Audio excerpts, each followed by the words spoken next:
अस्सलाम वालेकुम दोस्तों, मैं आपका ज़माना है उर्दू अरबिक चैनल में खैर मकदम करती हूँ। उम्मीद करती हूँ कि आप खैरियत से होंगे। आज की इस क्लास में हम क्लास 9 का सबक नंबर 9 मुकम्मल करेंगे। इस सबक का नाम है जंगल की ज़िंदगी। आइए इस सबक को शुरू करते हैं। जंगल की ज़िंदगी के मुतालिक आपने बहुत सी कहानियाँ सुनी होंगी, मुतालिक यानी कि रिलेटेड। आओ आज आपको जंगल के बारे में कुछ दिलचस्प बातें बताएं, यानी कुछ इंटरेस्टिंग बातें बताते हैं। जंगली जानवर इतने खूंखार नहीं होते जितना आम तौर पर उन्हें समझा जाता है। यानी कि जो जंगली जानवर होते हैं इतने ज़्यादा खतरनाक यानी इतने ज़्यादा डेंजरस नहीं होते जितना लोग उन्हें समझते हैं।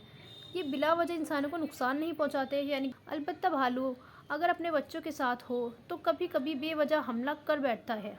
यानी कि एक तरफ ये बता रहे हैं कि जंगली जानवर इतने खूंखार नहीं होते क्योंकि ये बिला वजह किसी को नुकसान नहीं पहुंचाते। लेकिन फिर भालू की बात कर रहे हैं कि भालू कभी कभी ऐसा होता है कि अपने जब बच्चों के साथ होता है ना, तो बेवजह हमला कर बैठता है। लेकिन सच्ची बात तो ये है कि शेर, चीते, हाथी, गैंडे और दूसरे जंगली जानवरों से दूर ही रहना बेहतर है। फिर आपको क्या कर रहे हैं, इतला दे रहे हैं, क्या बोल रहे हैं कि लेकिन सच्ची बात क्या है कि आपको शेर से, चीते से, हाथी से, गैंडे यानी कि जो जंगली जानवर हैं उनसे आपको दूर रहना ही बेहतर है। क्योंकि हम लोग इनके तौर तरीक़े नहीं समझते, क्योंकि हम लोग क्या करते हैं, जानवरों की लैंग्वेज नहीं समझ पाते कि ये क्या कहना चाहते हैं, वो क्या सोच रहे हैं और क्या करना चाह रहे हैं, और ऐसी बात कर बैठते हैं जिससे जानवरों को हमारे ऊपर गुस्सा आ जाता है। यानी कि हमें नहीं मालूम कि जानवर क्या सोच रहे हैं, क्या करना चाहते हैं, लेकिन हम कभी कभी ऐसी हरकत कर देते हैं कि जानवर को कि जिसकी वजह से जानवरों को हम पर गुस्सा आ जाता है। कि जानवर जंगल के बासी हैं, बासी यानी कि रहने वाले हैं। ये जिस माहौल में रहते हैं वहाँ घास फूस और झाड़ियाँ कसरत से होती हैं। यानी कि जहाँ पर ये जंगली जानवर रहते हैं वहाँ पर घास फूस भी होती हैं, झाड़ियाँ भी होती हैं, कसरत के साथ होती हैं, यानी ज़्यादा तादाद में होती हैं। जंगल में तरह तरह के कीड़े मकोड़े, चिड़ियाँ और जानवर पाए जाते हैं। जंगल में कोई चश्मा, झील या बांदी होती है। तमाम जंगल एक से नहीं होते, बल्कि हर जंगल की आबो हवा और ज़मीन की बनावट मुख्तलिफ होती है। यानी कि अलग अलग जंगल होते हैं। यानी कि जो जंगल होते हैं वो सारे जंगल एक जैसे नहीं होते। हर जंगल कैसा होता है, हर जंगल अपने आप में मुख्तलिफ होता है। मुख्तलिफ कैसे होता है, वहाँ की आबो हवा यानी कि वहाँ की जलवायु, वहाँ का एटमॉस्फेयर और वहाँ की ज़मीन की बनावट कैसी है, उसके लिहाज से वहाँ के पेड़ पौधे और जानवर होते हैं। यानी उसी लिहाज से जिस तरह का जंगल होगा उसी हिसाब से क्या होगा, वहाँ के जानवर भी होंगे और पेड़ पौधे भी होंगे। मिसाल के तौर पर एग्ज़ाम्पल के तौर पर शेर सिर्फ ऐसे जंगलों में मिलता है जहाँ खूब झाड़ियाँ, पेड़ पौधे और शिकार के लिए छोटे बड़े जानवर होते हैं। अब एग्जाम्पल क्या दिया है कि शेर ऐसी जगह मिलता है जहाँ पर बहुत सारी झाड़ियाँ होती हैं, पेड़ पौधे ज़्यादा होते हैं और शिकार करने के लिए छोटे मोटे जानवर होते हैं, ताकि शेर क्या कर सके, उन जानवरों का शिकार कर सके। हमारे मुल्क में कई किस्म के जंगल हैं। हिमालय और दूसरे पहाड़ी जंगलों में तरह तरह के पेड़ पौधे पाए जाते हैं। अब हमारे मुल्क की बात हो रही है कि हमारे मुल्क में कैसे जंगल हैं, कई किस्म के यानी अलग अलग प्रकार के जंगल हैं और वहाँ पर अलग अलग तरह के पेड़ पौधे पाए जाते हैं। मसलन चीड़, देवदार, साल, सागवान वगैरह ये पेड़ पौधे के नाम हैं। ठीक है। इन जंगलों में शेर, तेंदुआ, भालू, तरह तरह के हिरन, बंदर और सांप भी होते हैं। मैदानी जंगल हिमालय के दामन से शुरू होकर वादियों में दूर दूर तक फैले हुए हैं। इन जंगलों में घने, ऊंचे और चौड़े पत्तों वाले दरख्त जैसे ढाक वगैरह भी होते हैं। यहाँ पहाड़ी इलाकों की तरह पानी की इफरात होती है। जानवर भी ऊपरी हिस्सों से आते जाते रहते हैं। रेगिस्तान में पानी की कमी होती है। इनमें सिर्फ वही पेड़ पौधे और जानवर पाए जाते हैं जिन्हें पानी की बहुत कम ज़रूरत होती है। रेगिस्तान में क्या होती है, पानी की कमी होती है, हम सबको पता है। तो रेगिस्तान पर कैसे जानवर पाए जाएंगे, ऐसे जानवर पाए जाएंगे जो जानवर कम पानी में ही ज़िंदा रह सकें। ज़्यादातर कांटेदार बेपत्ती के पेड़ पौधे होते हैं, जैसे नागफनी, बबूल वगैरह। यहाँ ऊँट, बब्बर, शेर, लंगूर, सांप और गिरगिट जैसे जानवर मिलते हैं। ज़्यादातर जानवरों को पौधों से ग़िज़ा मिलती है। यानी कि जो ज़्यादातर जानवर हैं उनको पौधों से खाना मिलता है। ग़िज़ा यानी खाना। कुछ जानवर ऐसे भी होते हैं जो दूसरे जानवरों का शिकार करके उनका गोश्त खाते हैं, जैसे शेर, चीता वगैरह। यानी कि कुछ जानवर कैसे होते हैं जो दूसरे कमज़ोर जानवरों का शिकार करते हैं और उनका गोश्त खाते हैं, जैसे शेर हो गया और चीता हो गया। ये शिकार करते हैं और जानवरों को मारते हैं और उनका गोश्त खाते हैं। चरिंदों से ये फ़ायदा है कि वो जंगल के पेड़ पौधों को खाते रहते हैं।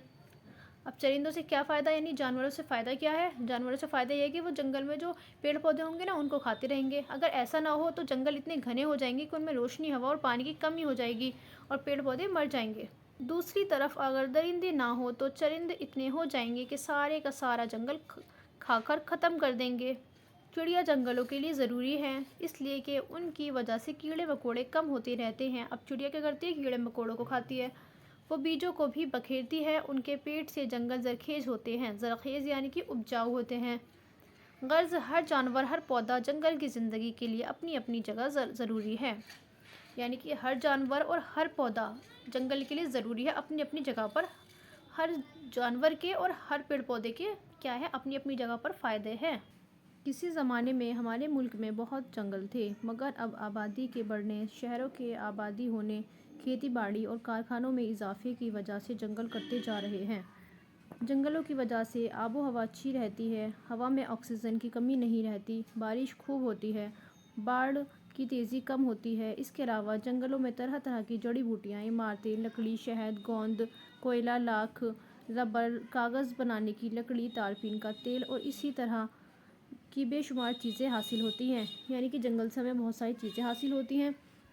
آبادی کے بڑھنے سے جنگل کٹ گئے ہیں، یہ وہ ضروری چیزیں ہیں جن کے بغیر ہماری زندگی مکمل نہیں ہوتی۔ غرض جنگل کی زندگی ہمارے لیے بہت ضروری ہے۔ ہم اس کے سوال و جواب مکمل کر لیتے ہیں۔ سوال نمبر 1، جانوروں سے دور رہنا کیوں بہتر ہے؟ تو اس کا جواب ہوگا جنگلی جانوروں سے دور رہنا اس لیے بہتر ہے کہ یہ کسی وقت بھی حملہ کر سکتے ہیں۔ سوال نمبر 2، شیر کس طرح کے جنگلوں میں رہتا ہے؟ اس کا جواب ہوگا شیر صرف ایسے جنگلوں میں رہتا ہے جہاں خوب جھاڑیاں، پیڑ پودے اور شکار کے لیے چھوٹے بڑے جانور ہوتے ہیں۔ سوال نمبر 3، جنگل میں پائے جانے والے مشہور درختوں کے نام بتائیے۔ اس کا جواب ہوگا جنگل میں چیڑ، دیودار، سال، ساگوان وغیرہ کے پیڑ ملتے ہیں۔ اس کے علاوہ ریگستانی جنگلوں میں نیم، ببول وغیرہ کے درخت ملتے ہیں۔ سوال نمبر 4، جنگل کی زمین کس طرح زرخیز ہوتی رہتی ہے؟ اس کا جواب ہوگا جنگل کی زمین جانوروں اور پرندوں کی بیٹ وغیرہ سے زرخیز ہوتی رہتی ہے۔ سوال نمبر 5، ناگفنی، ببول اور کانٹے دار پیڑ پودے ریگستان میں کیوں زیادہ ہوتے ہیں؟ اس کا جواب ہوگا ناگفنی، ببول اور کانٹے دار پیڑ پودوں کو کم پانی کی ضرورت ہوتی ہے، اس لیے یہ پیڑ پودے ریگستانی علاقوں میں زیادہ ہوتے ہیں۔ سوال نمبر 6، اگر جنگل زیادہ گھنے ہو جائیں تو انہیں کیا نقصان ہو سکتا ہے؟ اس کا جواب ہوگا اگر جنگل زیادہ گھنے ہو جائیں تو ان میں روشنی، پانی اور ہوا کی کمی ہو جائے گی، جس کی وجہ سے پودے مر جائیں گے۔ سوال نمبر 7، اگر جنگل نہ ہو تو ہمیں کون کون سی چیزیں نہیں ملیں گی؟ تو اس کا جواب ہوگا اگر جنگل نہیں ہوں گے تو ہمیں عمارتی لکڑی، گوند، شہد، ربڑ، جڑی بوٹیاں، کوئلہ، لاکھ اور کاغذ بنانے کی لکڑی، تارپین کا تیل وغیرہ نہ مل پائیں گے۔ نیکسٹ ہے نیچے لکھے ہوئے لفظوں سے جملے بنائیے۔ دلچسپ، دلچسپ کا ہوگا میرے پاس کہانیوں کی ایک دلچسپ کتاب ہے۔ خونخوار، خونخوار کا ہوگا شیر ایک خونخوار جانور ہے۔ کثرت، کثرت کا ہوگا جنگل میں کثرت سے جانور پائے جاتے ہیں۔ طور طریقے، طور طریقے کا ہوگا تمہارے طور طریقے نامناسب ہیں۔ زرخیز، زرخیز کا ہوگا ہمارے ملک کی زمین بہت زرخیز ہے۔ نیکسٹ ہے نیچے لکھے ہوئے لفظوں سے خالی جگہوں کو بھریے۔ نمبر 1، کسی زمانے میں ہمارے ملک میں بہت جنگل تھے۔ سیکنڈ ہے اسی کے لحاظ سے وہاں کے پیڑ پودے اور جانور ہوتے ہیں۔ سیکنڈ میں ہوگا لحاظ۔ تھرڈ، جنگلوں کی وجہ سے آب و ہوا اچھی رہتی ہے۔